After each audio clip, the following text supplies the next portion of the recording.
We're gonna do a song that you never heard before. The volume.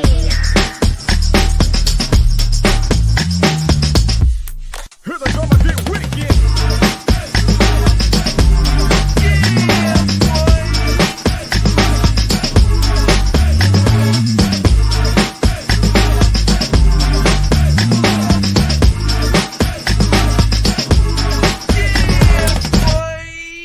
Here we go again.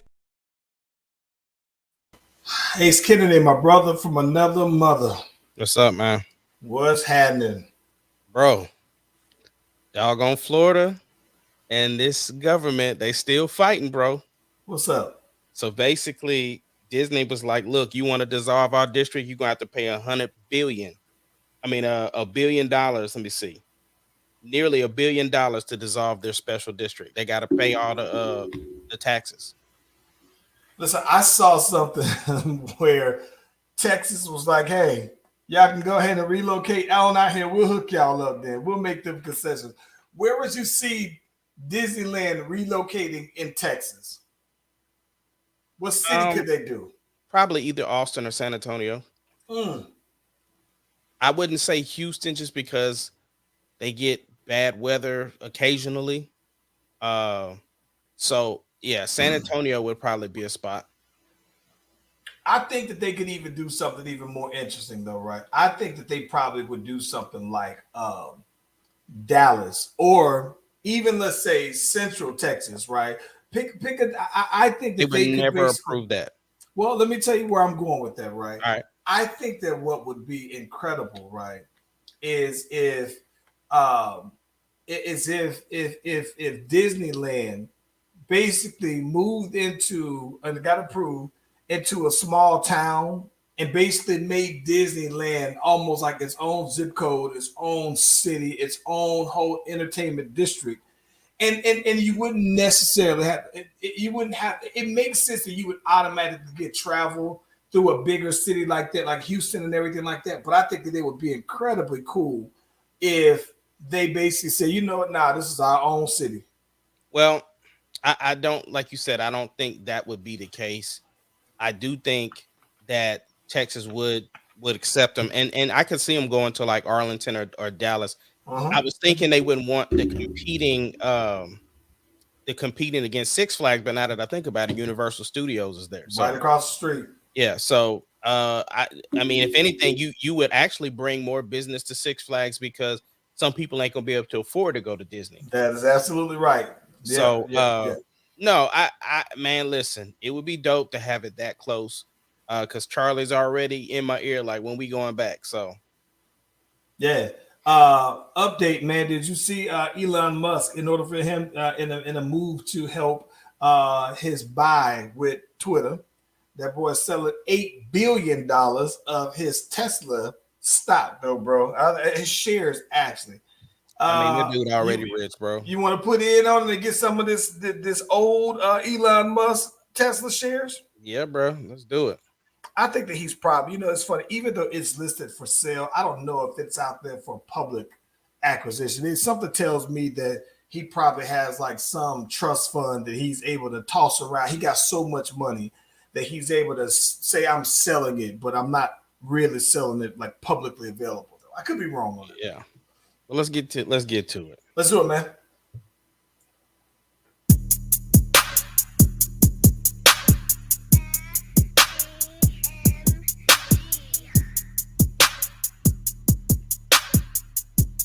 It doesn't matter what your name is. Blacc Brothers Podcast, the greatest podcast of all time. The Blacc Brothers Podcast, the greatest podcast. If you smell what the rock.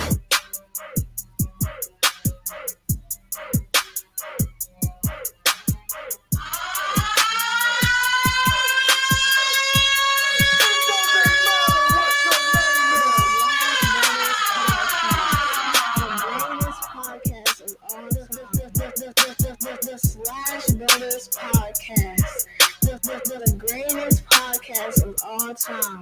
Yep. Try Jesus, not me. 'cause I throw hands. Try Jesus, please don't try me, because I fight. He needs some milk. Hey, listen, if you haven't already, be sure to like and subscribe to the Slash Brothers YouTube and Facebook pages. We are live on both platforms at the same time. Subscribe to those notifications. That way you get the heads up that your boys them is going live. And when we're able to stay on track, what we talking about, though. Ace Kennedy. What's up, bro? Okay, so I told you before, TikTok, it is ground one for conspiracies. And when you want to do the research, I'm convinced now more than ever that I think you could replace high school education, formal high school education, skip going to class and just go to TikTok to learn, because they have teachers on TikTok who basically reteach things, right? Reteach lesson plans and everything like that, and tell you the easier way to understand it. But the last time we got together, though, bro, I saw we talked about I saw someone say, hey, just a heads up. Did you notice recently in the last 6 months how many food processing plants have been burning down at an alarming rate, never seen before rate? It was 18 food processing places that have burned down in 6 months. Saw the other day that another one just burned down, though, bro. Listen, it can't be coincidental. I think that, listen, it's the reason why the price of chicken is going up, right? Tyson's had one that happened. I think this other place that just recently had one just the other day was also a chicken. I think that it feels like, all right, chicken, that there's always been enough chicken, right, to go around. Now, all of a sudden, there's a shortage. It feels like they're trying to drive up the price because you have scarcity, right? If you keep burning down your plants, you got insurance, one.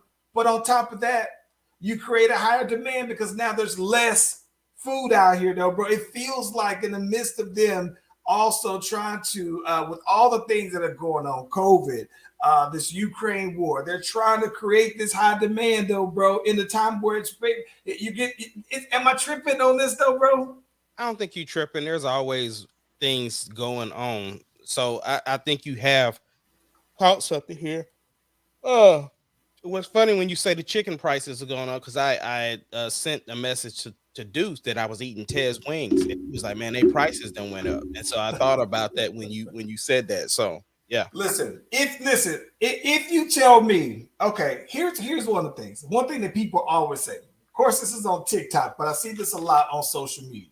People always say, "Man, the price of oxtails have gone up, man." And you go out there and you can look at some oxtails, or you go to stores, and oxtail prices are higher than steak in a lot of places, higher than lobster. Like, I've seen like a couple of pounds of oxtails cost somewhere around $30-$40. And I know that it was one of those things where oxtails was like oxtail. You had to know about it So it wasn't like oxtail was ever like something that was really expensive. I remember a time where oxtails just wasn't more expensive than different cuts of pork chops, whatever. But it wouldn't surprise me that if a food processing plant that handles oxtail, if it burned down, like, that would be like, it's worth looking into, though, bro.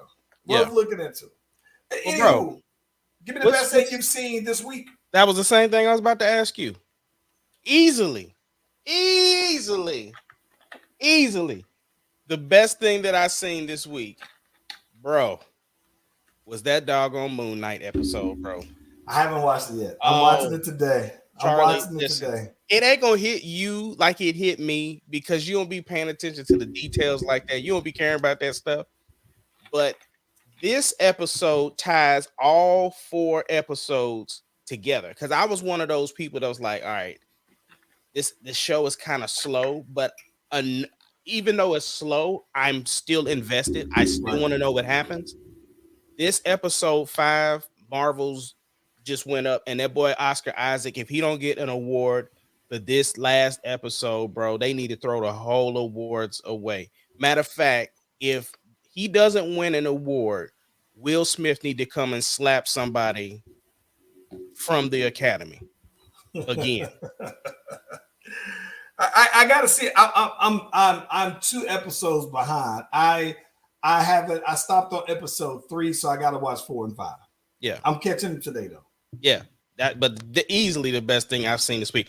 Also, something we'll talk about too. The Ozarks, bruh. What is Just came up? back. So listen, I fell off on the Ozarks after season 1, and I'm talking about not even season 1.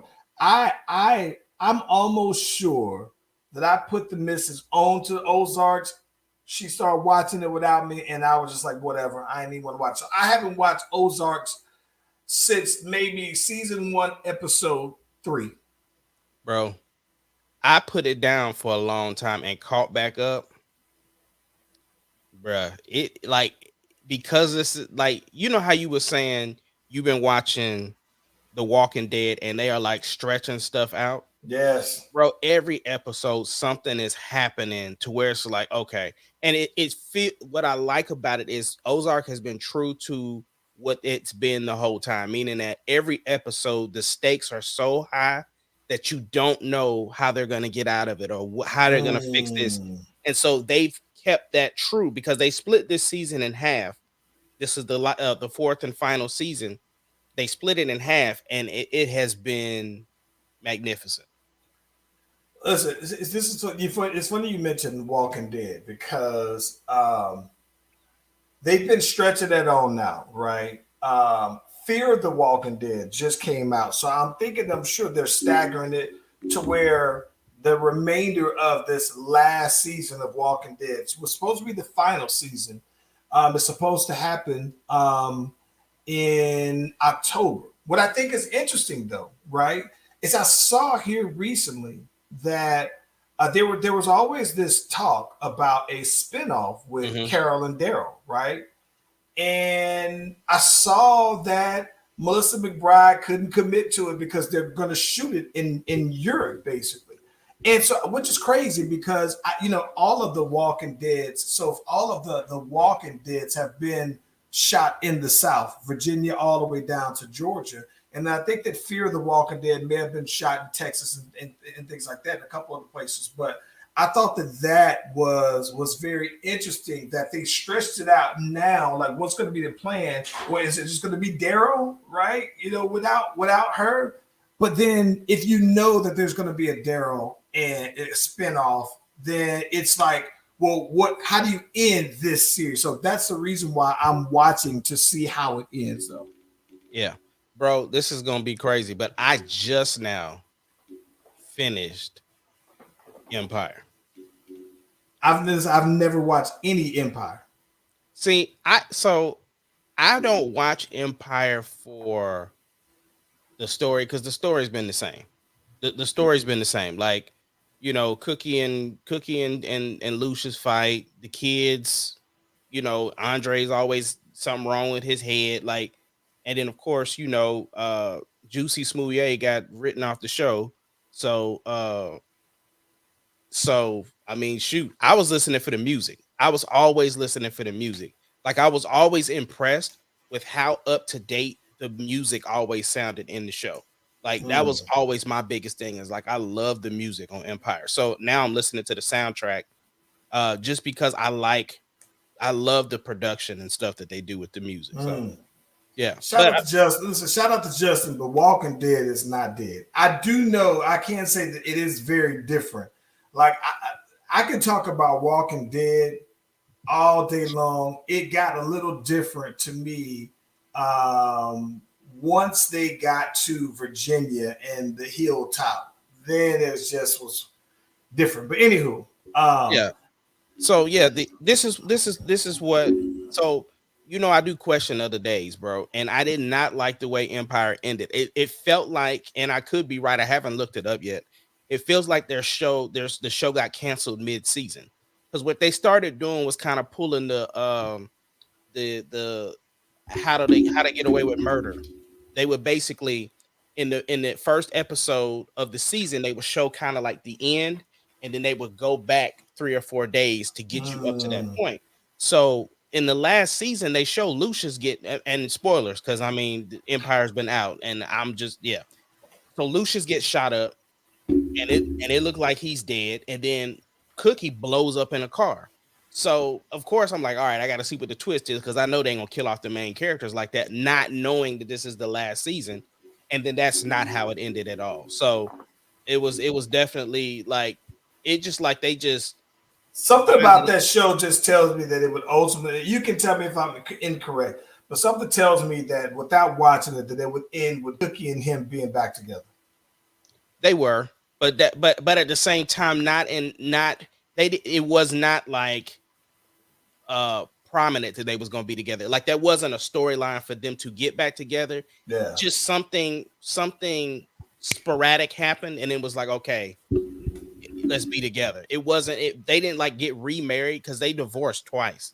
And so it wasn't nothing like that. It was just kind of like they had to find a way to wrap it up, and then they just did. So that was a little disappointing because at that point I was invested. Like I was like, I gotta finish it. Like I finished that. I finished Orange Is the New Black. Like I've just been trying to close out shows that I had open. I still got about 6 shows that are wide open still that I just. Yeah, I'm still on Utrecht right now, bro. Me and Sarah's schedule's been off, so we ain't been able to. And this is exactly why I did not want to watch it with her, but I'm gonna stick with it though. But we've been on that Utrecht though. So. That boy Utrecht go hard, bro. Listen, I'll tell you this though, man. See, 5 seasons, yeah, it's pretty dope. Yo, did you ever watch True? Did you ever watch True Story that Kevin Hart joined on Netflix? I saw the first thing, and then I was just like, no. Oh God. I couldn't, bro. Like it just for some reason, I just couldn't. I did no reason. I wasn't compelled to be that invested. Right? It's weird, man. Somebody could say, "Nah, this boy done won an Oscar from this one." And I never. It's almost like it almost reminded me of like somebody at my job at one point was telling me about, this is an old series, but somebody at my job was telling me about True Blood. Mm-hmm. And they was like, oh, True Blood is like a cult, lover thing. Like everybody gets a diehard following. And I was just like, all right. So somebody actually brought me their DVDs to watch it. And I started watching like maybe 4 episodes of it. And for some reason, I love all things vampire related, most things related to zombies, most things related to that whole, aspect of sci-fi. But nah, Kevin Hart was right there with it, bro. I really, really enjoyed the show because it felt like to me that, for one, he really tried to take this serious, and it felt natural. It didn't feel like he was forcing it. It felt real good to me. But last thing on TV shows or whatnot, I could not wait till today. Could not wait till today to tell you that Batman 2 is in the works, bro. Ladies and gentlemen, you've heard it here. Probably not first, but you heard it here. Charles is a hater of the movie. He's a hater of all things Robert Pattinson. And my boy Robert Pattinson will be back for the new Batman. Him and Matt Reeves are about to launch it again. So yeah, Batman 2 has been announced.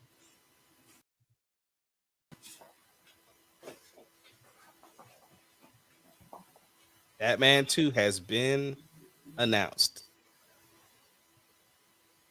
Hater over there. Hater.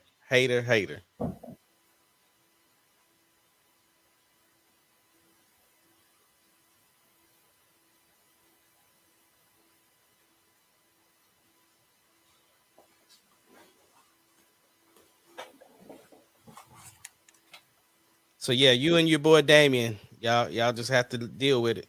Let me tell you what I think is so funny about that. You say that right. Mm-hmm. It's so funny to me that I saw something that popped up that said Michelle Pfeiffer said that she would be interested in reprising her role as Catwoman.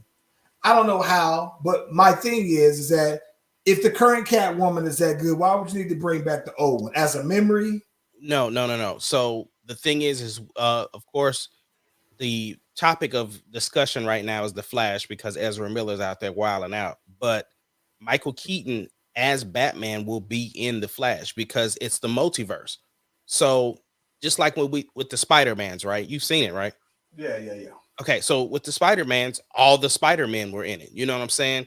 Because of the multiverse. So yeah, it would be a place for her. Michael Keaton looks. I don't. This maybe I'm thinking about this though. Michael Keaton in the Batman suit might not be bad because he's older, right? He's like 67 years old. Yeah. So right. I'm thinking like, how would he look from here down? Does his face? Because Does I mean, this look old on him? but we've seen Michael Keaton though. We've seen him play Vulture. Yeah, but that's true. But I'm talking about all right. Assuming that aside from whatever roles he's also played, I'm talking about him as Batman, as an old Batman. He's gonna be fine because the suit is Right. buddy armor, right? So, Yeah, but I'm wondering how does his face though, bro? How does this look from this below? Does this look old on him? And that's what I got. I think he's gonna be fine. Michael Keaton. It's not like Michael Keaton, like his face drooped, right? Think about it like Bruce Willis, right? When Bruce Willis was in Red, he was still old, but he wasn't like his face wasn't saggy and like he wasn't. Bruce Danny Willis is Glover. my boy, man. I love Bruce Willis, bro. He's like one of my favorite all-time actors, though, man. I think I've seen like every single Bruce Willis movie, though. Well, you know he had to step away from acting, right? Yeah. That kind of hurt my heart. Not that some of his later movies, they were starting to fall off in the roles and everything like that. But I've always liked him, though, man. For some reason, it's weird because he's one of those people to where I still see him as John McClane in every single movie, but I never get tired of him being John McClane in every single movie, though, man. Yeah. Hey, so listen, best things that I've seen this week. I got two things that I wanted to bring up. So one thing I saw on TikTok, and I saw that people have kind of took this and ran with it, but I wanted to get your perspective on something. So, Kevin Samuels, popular podcast guy, he also has his own kind of platform that he uses. He has a lot of women on his show and everything like that. But people always say that Kevin Samuels is kind of on their bashing black women, especially. And I think that he's given his, I'm rolling up the sleeve, I'm taking the gloves off, and I'm just kind of giving you the pure, unadulterated truth according to this 50-something-year-old black man, right? And a lot of times, it's not what black women especially want to hear. A lot of times, you might see, what I'm saying, like if Kevin Samuels, you've seen some of his videos if you're watching. But I'm trying to preface this for the folks who might be the first time peeping in. But I thought that it was interesting because he said a line in one of his recent videos where he basically said, if you're unmarried, and specifically women, if you're an unmarried woman at 35 years old, right? You're a leftover woman. Ace, kidding me. Let me ask you this. I've always maintained, right, that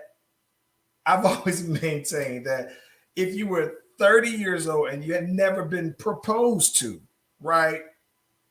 Self-check, right? That's on you, right? You can't blame the men if you're over 30 and you've never been proposed to. Now, you may have been working on yourself, working on your career, but I thought that at 30, if you've never been proposed to, he took it a step further and said, nah, son. If you are unmarried, so you and I think that there are caveats and some things that were implied, but I want to get your personal opinion about that. As a whole, 35 and over, and you're unmarried, you're leftovers. Nah, I don't think Is there any truth in that? No. For me, man. That dude's a ratings dude. Like he might believe most of the stuff that he say, but he says a lot of stuff for shock value too. Like, because he's one of those, I say it blunt and, I'm just going to say it how it is, or I'm, whatever. Is he technically right? No. Why is he technically right? If you're 35 and unmarried, you could have a reason why. And so for me, no, It's not. See, That's not. so here's the thing about it. I think that the context to this, right, is that he's always kind of talked about, you know what I'm saying, especially when he's talking to females that are on that are on his channel. A lot of them they'll kind of express the I'm holding out, first 60 days, 90-day rules. They have all these rules basically for dating. And I think that everybody should have some type of guidelines, right? But I think that one of the things that he's been saying, he said, well, why should I have to wait for anything? You know what I'm saying? If you got kids, somebody already hit that box, basically, though, right? He's like, so I guess what I think that when you look at it on the surface, that seems like a very broad thing to say. But I think that he's basically saying, all right, you know what, if you're over 30, if you're over 35 years old, right? Then that means that if you're unmarried, then the thought would be that my thinking would be that you were either previously married, right? Mhm. And somebody let it go, right? For whatever the reasons are. But he's saying, like, you got to chill or put in perspective of whatever your standards are. If you already let somebody, if I'm coming in your life, right? And if I'm the upgrade, right? And you've already been with somebody who's the lesser, like, you got to chill with your perspective. I think that that's what he's basically saying. That I And I don't don't think agree it's with that either. I don't think that that's necessarily wrong. Because here's my thing. Just because I may have a kid with somebody, that doesn't mean I immediately you get the cakes. It don't work like that. Like, if it's like when you start in dating and you're saying, look, if I have a rule that, if we're still cool in 2 months, or if we're still cool after a month, then I might let you slide. That's one thing. So if you have those rules in place, because you don't know what the previous relationship was. Previous relationship could have been from a marriage, which is why I have kids. That's true. So But to his point though, right? He's saying you were already that, so you're unmarried now. So he's basically saying, yeah, you're technically that other guy. It's leftovers, and leftovers might not be the more catchy way to say that, but he's saying, but it's again, not like you're a 35-year-old untouched. Right. But for me, though, the reason why I still think you have to, like, I don't care what a woman for a man, it says in the Bible that if a man finds a woman, he finds a good thing. Paraphrasing. So she is still a treasure, regardless if some other dude may not have appreciated. They could have got divorced because he was putting his paws on her. They could be divorced because he was mentally abusing her, or physically abusing her. We don't know the reason why they were divorced or why she's no longer in that relationship. So I'm not going to then, because she had a previous relationship, because if that's the case, then so what does that mean for anybody that dated anybody? What's the difference? I think that the difference is, right, he's just saying to him, it seems more of an absolute thing, right? It's saying unmarried. So that's either you're single completely, which again, that's probably where I'm more inclined to agree, because like I said, not that you're leftovers, because how can you be? He's saying, well, I think that it's basically, if you've already been divorced, basically, if you've been married and you're 35, by the time you're 35, if you're now unmarried, that he's basically saying, like, you're that old guy's leftovers. Now, to that point though, you could very well be exactly what the next guy's looking for and what the exact guy's needed. I think the term that people are kind of losing it over is the leftovers. And not just that though, it's what does that make the guy, right? What is it about what is that? Could the man be leftovers? And it's a bit of a double standard when he talks about it, primarily because he's basically, it almost implies that to him, right, that the men are the prize, right? And when you say that when you said in the Bible, it says that when a man finds a wife, right, he finds a good thing. So he's basically saying, but in today's society, basically, right, when you're talking about when you describe this guy, basically, right, this guy that you're saying, like this guy who's your ideal guy, right? Basically, you say he got to have all of these things, right? Well, that guy that you want to have all these things, what he always says is that guy might not want you. So maybe you need to kind of scale back some of these requirements and everything like that. See, But no, I take that listening to the just what you just said. What I take that as is that men are so scarce. Good men are so scarce. Good men are scarce. That a good woman should then have to lessen her goals or values just because there's scarce men out there. Like that's the way I hear it, and that's the way some women could hear it. My thing is this: I get what you're saying, but I just have a problem with him and his terminology because he could be saying the exact same things that he's saying in a different manner, but because he's choosing to do it the route he is, that's where he's the Stephen A of that I can see that. So that's my thing. I think that what he's saying isn't necessarily wrong. How it's worded is what's 100%. And that's purposely done because it gets it. Because Clickbait. guess what? We're talking about We're it. Talking about it right now. Yeah. So and listen, I'm genuinely not hating on him because obviously he has an audience. Obviously, there are people that like to hear it in that form.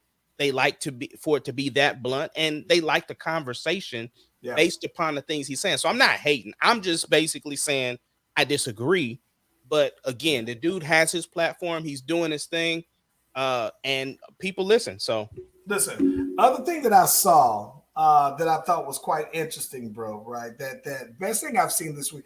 It had me really thinking about myself. So Double XL, which I remember being a fanatic of Double XL, especially when it was back when the old magazine wars between Double XL when it was new and the Source magazine. And I remember back when getting a 5 mic album meant everything. Like it was usually an absolute classic. And if you go back and look at all the albums that were 5 mics, you can undoubtedly say that, everybody unanimously say that those are classics.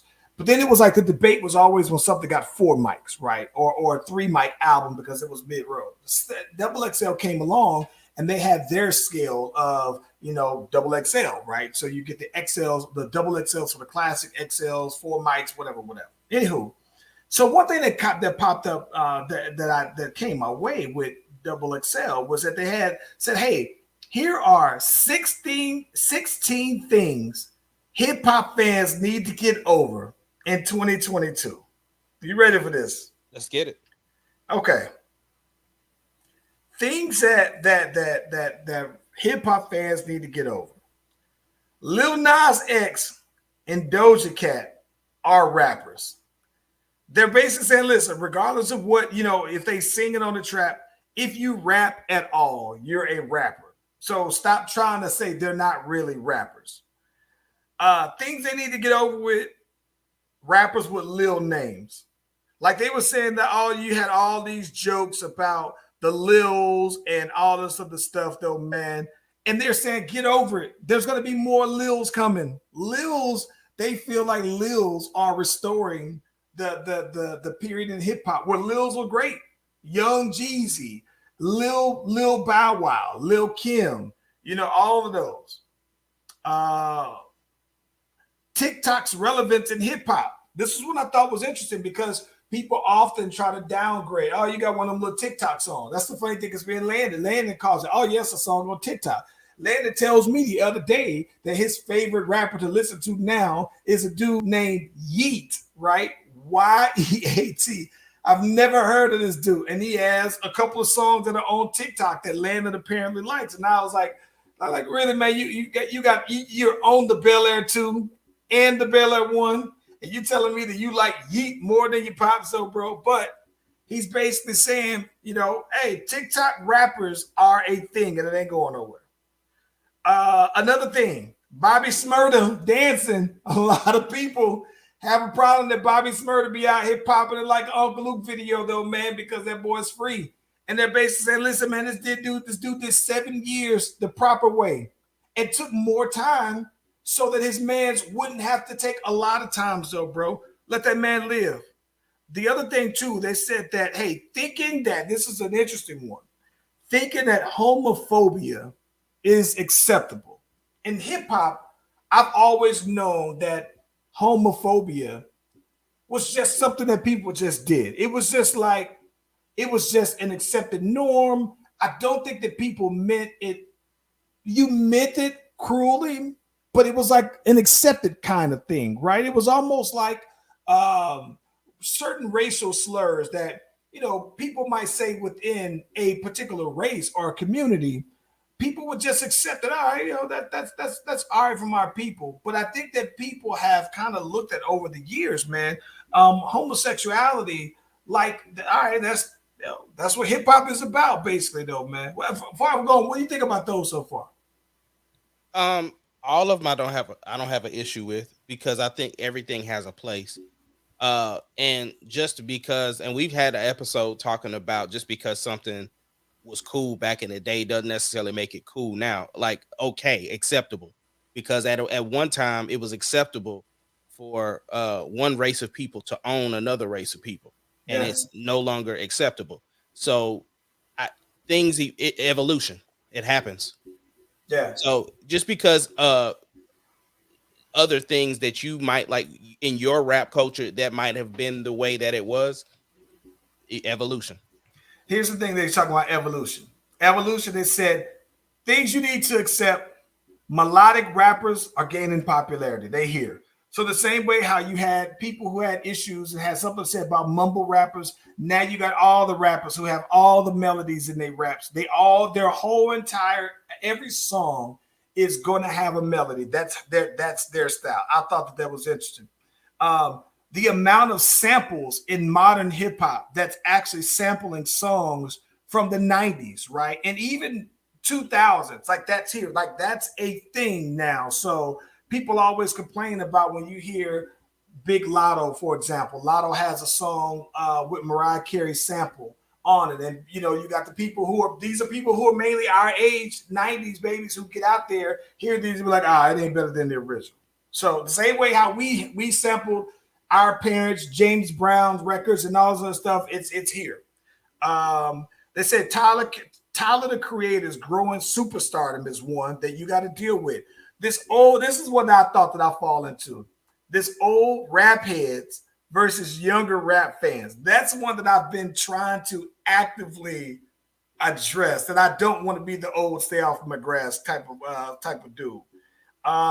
This is one that I laughed when he said, one thing that Ace Kennedy needs to get over: artists using backing tracks at live shows. Now, ain't gonna happen. It's not gonna happen. Get over it, Ace Kennedy.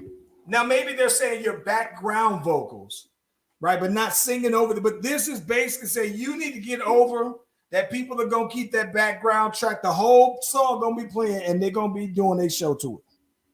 No, I ain't getting over it. Get over that. It's not gonna happen. Here's my thing. If you're a real artist, you don't need to backtrack. I don't care who you are. I'm less of an artist. I'm less of an artist because no. You're not less of an artist. I'm not a real one. You're not less of an artist for using a backtrack, because you can very much sell records and do whatever. But what I'm saying is, when people want to come and hear performances, they want to hear you. They want to hear the record. Do they want to hear you, or do they want to hear you do the song? No, they want to hear you. I don't know. I thought that a lot of them might just want to hear the song and see you live.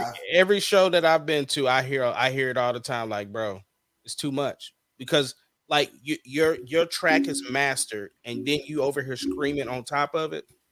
Nah. I don't know. But again, it don't matter to. It doesn't matter to me. I don't care what the XXL say. It's never gonna happen. And here's my thing. It really doesn't bother me, because I'm not gonna do it.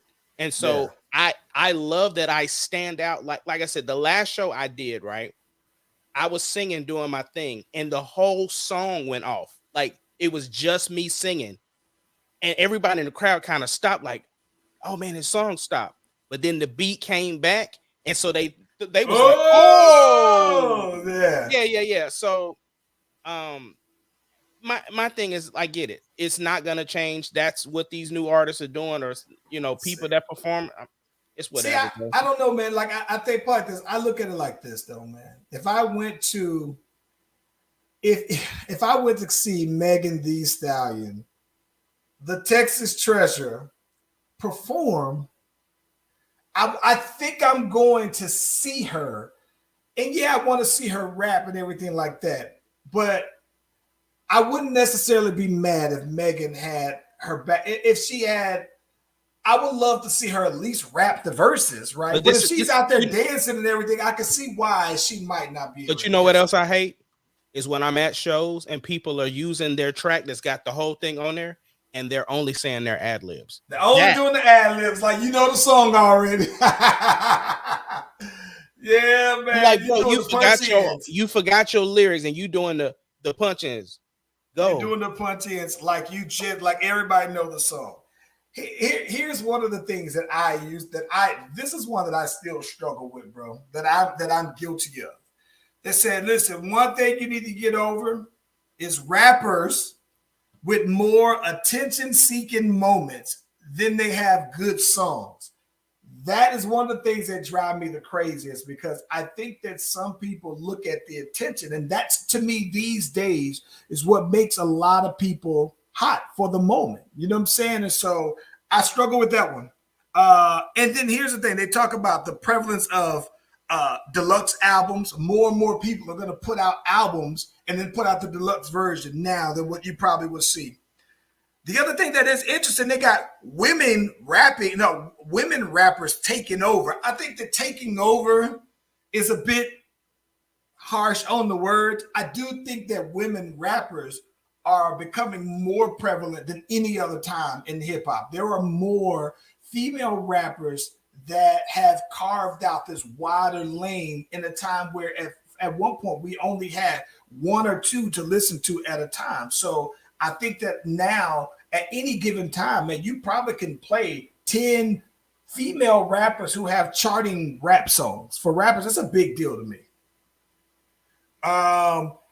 They have the popularity of New York's drill scene. I've never been one that's been into drill music real heavily. But they talk about 504 and Pop Smoke and them, all them boys that do the drill music. They got artists taking time between releases. This is me taking time in between the releases because I'm also working on other projects that aren't necessarily just mine. So you might have somebody who have a window of 2 years or full year off, even though you can crank out music. But to put out a whole bunch, I thought that was one of the better things that I've seen because I've been guilty of some of those, but also have done a lot of those things in a positive way, especially the putting in breaks between the music, though, man. I'd like to think that I can understand that in a microwave kind of society where you got to have stuff instantly that is easy to get behind a popularity wave. But if I'm sitting on this what I think is a good body of work project, right? This project isn't something I can totally understand that. Yeah, but let's keep it real though, bro. For one, the way we do it, we put together a body of work and we work the records. So if we put out an album, we believe strongly in the album that we put out. We could essentially drop a video for each song because that's how much we believe in our projects. True. Right. And so the thing is that this isn't our first time. This isn't our first time job. Like if it was my job to put out music, yeah, I would love to just record music and I would be recording music all the time. But the fact that we are parents, husbands, we have I ain't gonna say real jobs. We have 9-to-5s. So those, because of that, then we have to, music isn't the first thing we get to do. Like this is something we have to set time out to do. So it's not as easy as it seems to just be able to record all the time. And that's even considering that we both have studios. Facts. Like we do. And that was a big priority for us because of the fact, like, I can't just be like, I don't have the bank like that to just be rolling up in somebody's studio when I have a creative idea. We both know not everything that you record makes it to people's ears. Yeah. There's a process. And so the fact that I get to save that money only thing I'm basically burning is my electric bill. Then that's it. Yeah. No, So shout I out agree. to all of those people that get to just do music. I would love to be at that point, but I'm not there yet. Let me ask you this though. This is something that I think that is that's kind of interesting. Let me switch topics on you real quick. I had this idea while we were talking about this. So we people always talking about these Kardashians and Blacc Chyna and all this other stuff. So the latest with these peoples, right, is of course Blacc Chyna and them. They're still in the news because they're still going about this whole lawsuit. What's the latest you've heard about Blacc Chyna, bro? So the girl Blacc Chyna gets on the stand, bro, and asks for a redo. She wanted to start it over because she's been saying stuff that's not helping her case, right? So, and then she's put people on the stand that's kind of helped out the Kardashians, essentially, because they're saying that a season 2 was never really in the works to begin with. But she wanted a redo because she said when the revenge porn stuff was allegedly out there, she said it kind of took her aback, and so she wanted to start the trial over, basically. And this, like, you don't get a redo, like, nah, you don't get to, yeah, like, you can't just strike everything from the record. Like, we already heard you. Like, now what's revenge porn? Revenge porn is like if you and some person decide to record yourselves, right? Yeah. And then after you break up, you release that footage or something like that. Rob was going to release some footage of her. I don't know the particulars on it, but there was a segment of them in trial where there was a revenge porn thing brought up. And so some naked pictures were shown of her in court, and that took her back. And so, yeah. That's weird. I got to be honest. Okay, let me just ask you this since we're talking about that. Did you see she had a leak tape that came out with her and some dude. I think he was an upcoming rapper and everything that. Yeah.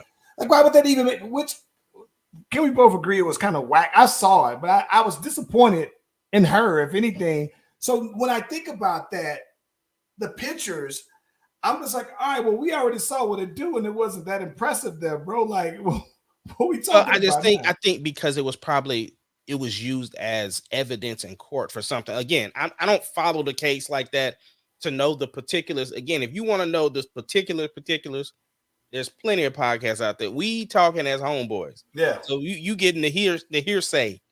Yeah. The hearsay and our say. I think that what's crazy is I think on there they said that there was something about Kylie got up there and was talking about how she was like either trying to stab or slash and then boy Tiger. And here's what I think that is interesting though, bro. This is the thing that's I'm gonna bring this full circle because one of the things that happened with them moving their show over to Hulu, right, is that there was a scene recently where Kim Kardashian, she was very emotional and everything like that because Kanye basically, she was revealing to her family that Kanye linked up with Ray J and got the last of the sex tape, right? And got so she whole laptop, got the whole hard drive. Laptop and the hard drive. Now, Ace Kennedy, here's the thing I think that's hilarious about this.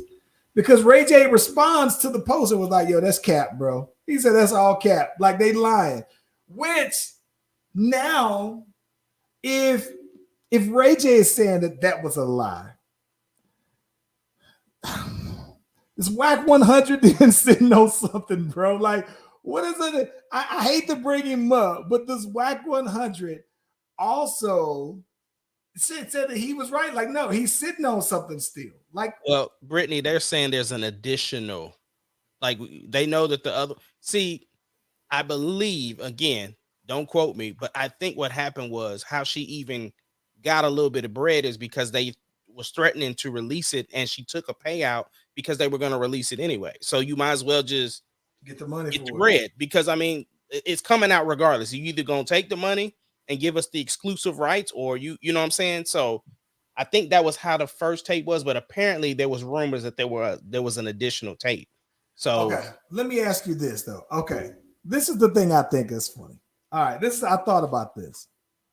So there's this guy. There's this guy on TikTok, right? He says, "Hey, you know what? If you name any person, basically within 7 or less pictures, he can link you and him together in less than 7 pictures, right? Or 7 people, right? That you know. This guy's a complete stranger to you. So he would say, "Oh, Ace Kennedy, here's you, Ace Kennedy. Oh, you know what? You have this picture of you, and you got this picture of you and Ric Flair. Here's a picture of Ric Flair and my boy Thomas, and then here's me and Thomas. Basically, that's how I know you through that. Whatever." Here's my thought about, bro. Can't you pretty much do the same thing with the Kardashians and maybe less than 3 people? You can pretty much link them to almost anybody in hip hop. Yeah, I mean, you can. But Think here's about the that. thing, though. Think about this. Think about this. Let's just toss a name out there. This is your guy, Tank. I don't know. The Tiger, probably. Okay, so not just that. So listen. So you can do this 2 ways that she's linked to Tank, right? Tank wrote Deuces for Chris Brown. Tiger was on the song Deuces. Tiger has the kid with we used to date the sister. Or you could say, "Oh, okay, you know what? Tank wrote for Jamie Foxx, who had a song produced by Kanye, who was married to Kim Kardashian." Like, you can, if you just name anybody in hip hop within 3 people, you can link them to a Kardashian, bro, to someone in their family. But here's the crazy thing, and this is kind of what I said before. The tape isn't even that big of a deal in 2022. It's not. And I don't think so. But the thing is, I think for Kim, it's like, I'm trying to keep my kids away from it. That's her thing. Because originally where all this sparked from is because her kid was on Roadblocks and somebody had a meme of her. And so then she had to explain where the meme came from. And so that's where this is all coming from. I'm inclined to agree with Brittany. I don't watch the show, but all I do know is that she says that she wants the tape to go away and the whole idea. But all they talk about, it comes up all the time from them. Like it's like when nobody's talking about it, they bring it up. And so it's like, it's almost like, as much as this is what's crazy to me though, man. It sounds weird because her brand is so much bigger than that now. But nobody forgets that that's where it came from. And I think that for some reason, nobody cares though. Listen. I don't. It's not about care. I think they're like this. It's not that no one cares. I think that there is, like I said, we talked about this on the last time, but there is a whole generation of people who don't associate her with that, who probably have never seen that. So you think about this. The tape had to came out over 15 years ago, right? So let's just say if when the tape came out 15 years ago, you were 8 years old, right? Even if you were 10 years old, they didn't have the hub back then. You know what I'm saying? So you didn't necessarily have this easy access to it. So you have a whole new generation of people who all they know is that she's famous for being famous. She's a socialite. But I think that what happens is that I think that while she wants to remove that association, people don't care. I also think that for the vast majority of the people who do know her, she keeps that conversation or that aspect relevant of about her every time she brings it up. Like they bring it up. Like here's my thing. What place did that have on the show? Listen, I'm going to show you guys this. Kanye did this about the tape. If you don't want it to come up, then why would you even bring that on up, right? When it came to the Whack 100 thing, right? I think that they brought it up first, and he responded. So it's like, for as much as she says that she's trying to, as much as I agree that no one cares, I also think that for you to want to remove that for your kids, you do it, and it's almost like you're reminding people of that perspective of you that did happen. Well, I also think too they're getting in front of it, because here's the thing, like you said, right? There are some people who don't associate her with that. But she's doing more and more things that are in the public eye. Like, I ain't even talking about her branding. I'm talking about the social action stuff, like the getting people out of jail, stuff like that. So then somebody's gonna try to throw up, well, you remember, Kim did this. Well, now she's already addressed it recently again. So she's basically rabbiting herself from 8 Mile, you know what I'm saying? But yo, what's up with these playoffs there, bruh? Listen, man, I think that it was incredible watching CP3. I thought that was absolutely incredible. And here's the thing that I think here's the thing that I absolutely love about what Chris Paul did. Let's say, let alone the fact that it was historic, right? And not missing a shot. I think that what I appreciated about what he said was that I didn't do like a heat check. I'm managing the game. So for me, I'm trying to make sure that everybody's getting their shots, everybody's getting that, this and the other. And I think that him going 14 for 14 was hey, this is what the defense is giving me, so I'm taking it. But if they gave me something differently, then I would do something differently.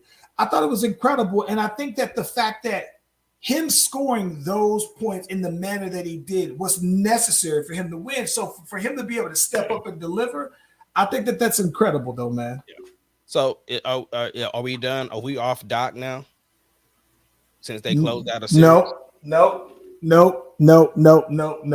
I'm not off doc yet. I'm not off of doc yet, and I'm not off of Philly yet, because to me, here's the thing. I think that when it comes down to it, I don't know who is picking Philly, right, to win the championship. I honestly don't think that. I've never heard anybody say, "Oh, I got Philly going against whoever, whatever." I know you and I don't, but I do. I'm watching because I'm watching what Doc Rivers does, but I'm also watching to see what Joel Embiid does, right? And I'm mainly watching James Harden. Last game, James Harden did play. He had him like a little 20-some points, little light 20-some points. Piece. Yeah, he had him a 20 piece. But listen, he didn't mess things up. But I mean, Joel Embiid was on one again, and so he was riding it. And I'm not mad at that. That was in the first round. But I'm just sitting here. I'm still waiting to see when it counts. What is James Harden gonna do? Is he gonna really flame out? But not just that though. Joel Embiid. I do want to see what people say, that some people say that he's the best player in the league. I want to see him do what Chris Paul say. No, I'm going to will us to this win, right? And that's the thing that I think that I only saw a few people do. I think that when we said that, like one time when we talked, I said that I thought that LeBron, Giannis could will teams to a win.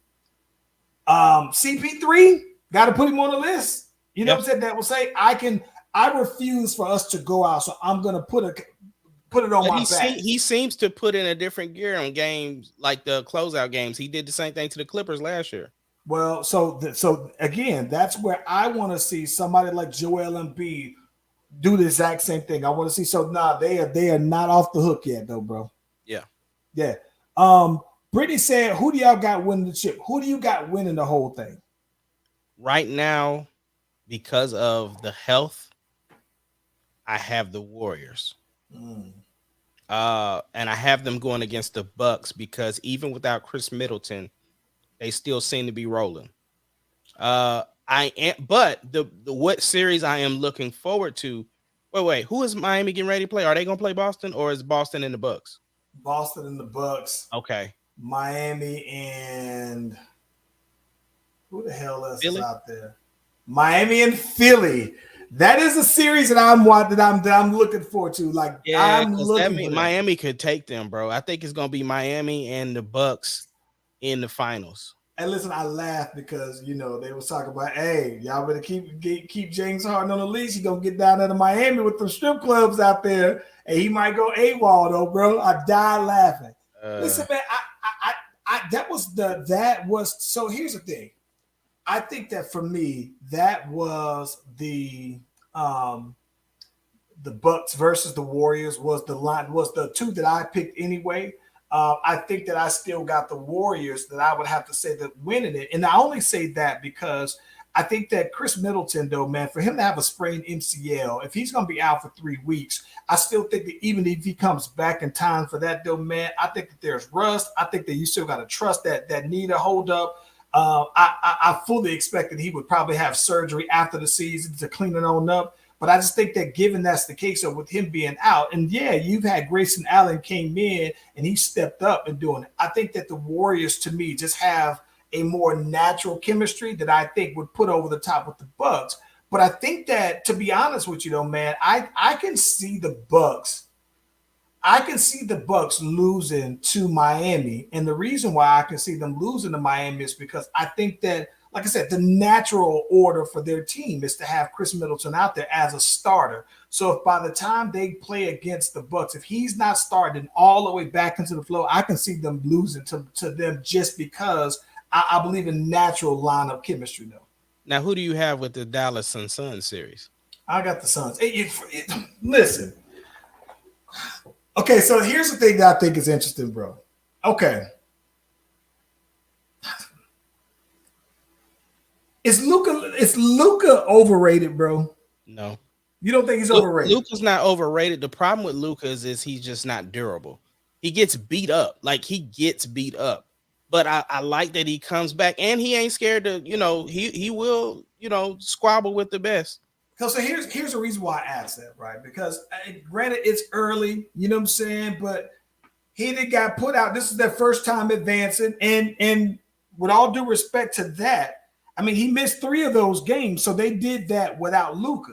I think that Luka, everybody's always. But when he came back, they blew them boys all the way out. They did. So I listen, I am starting to put that same magnifying glass on Luka that people seem to be doing to Trae Young, though, bro, because for all the things that Trae Young does, he came up short when it mattered the most. And not to mention, people talk about rust and turnovers. Trae Young averages a lot of points, but he'll turn the ball over as well. But people always talk about that. I always will link Trae Young and Luka, but I'm watching them, and they both are max contract players. So I'm just sitting here thinking, like, who's going to take that next big step? I thought Trae Young was on pace to do it, though, bro. But I want to see Luka win when it matters. I think I want to see him be great and get over the hump.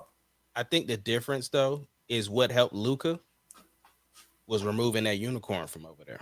Listen, you know what would help Luka even more? If he actually came to show up in shape. Like he's out of shape as soon as he gets there, and then has to play into shape, though, bro. When it's get it, bro. But the dude, listen, he uses the off season to heal because he's beat up. Everybody else does. There ain't no excuse. I'm not making it an excuse, but I'm saying that I get what you're saying, but not everybody takes the same level of punishment that he does. Listen, and he has the ball in his hand the most. You can't tell me that Luka takes more punishment than LeBron James. And Luka has signed a $250 million contract, bro. You can put in the work, though, bro. Stop playing. Bro, no, you stop playing. LeBron James is a tight end, bro. Stop. Right, and Luka's like playing a wide receiver, and LeBron James goes across the middle every time. Look, this is my thing, is that there's no excuse for a professional basketball player to show up at the start of the season out of shape like this is the 80s and 90s. Listen, bro, and you see what's happening with James Harden. He's quitting, right? Every time he shows up out of shape, that's a telltale sign that he's gonna quit, bro. Yeah. Get him out. I'm excited though, man. I like the way this series, everything is going, bro. I'm excited for basketball. I don't care anything about the draft right now. So it's basketball, all basketball for me. So yeah. Have you been? We can get on out of here because we're running over. Yeah. You been keeping up with the draft though? Not at all. I just said it. I'm not watching the draft at all. Like at all. I just got a notification that the Bears was on the clock. I swiped away. Don't even matter. 3 things to note. Right, the big highlights. Georgia had 5 players from their defense. So think about how good their defense was. 5 defensive players out of 11 go in the first round of the draft pick. And then probably first round. 2 of the guys who they thought probably should have gone is probably about to go or have already been drafted. That's the first thing. The second thing is one of the guys that was drafted for Georgia was drafted number 1 And he's the guy where you thinking like, what? Like number one, like everybody's looking like, all right, this boy that got out here at the combines with his shirt off, 277 pounds, ran like a 4.5, and the Jacksonville Jaguars said, got him. He our guy, though, right? Yeah. The other thing here that you got to know is that Malik Willis did not get drafted. Kenny Pickett from Pittsburgh got drafted by the Steelers over Malik Willis. So everybody's saying, well, where's Malik going to go? So that's the story of round 2 is that where is he going to go? The last thing I'll get you out of here on this, the last thing, this draft is full of elite speed wide receivers. I think that they had at one point 3 wide receivers drafted back to back to back. And I think that there were also like maybe 5 or 6. We picked up a wide receiver who I like the guy that we got. But I think that in these next couple of rounds here is where you would probably see a lot of guys get drafted who would be good day one starters who would make an impact on your team. So it might be worth it for you to keep an eye out on what the Bears do, especially since y'all let go Robinson and need help at wide receiver. I ain't worried about it until I don't even know what this coach is. You talking about players? I need to know what this coach do. Who is y'all coach? Exactly. Oh my God. All right, y'all. Y'all have a great weekend, man. Thank y'all for tuning in to the Slash Brothers every Tuesday and Friday at 6:00 Central Standard Time. Thank you for hanging out with your boys. Charlie V, what you got? No, I'm out here, man. Let's get some music on, bro.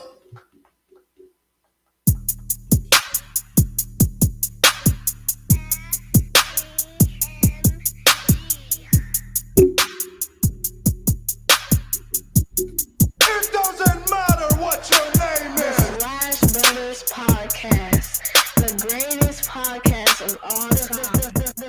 The Slash Brothers Podcast, the greatest podcast. Can you dig it, of all time. sucker?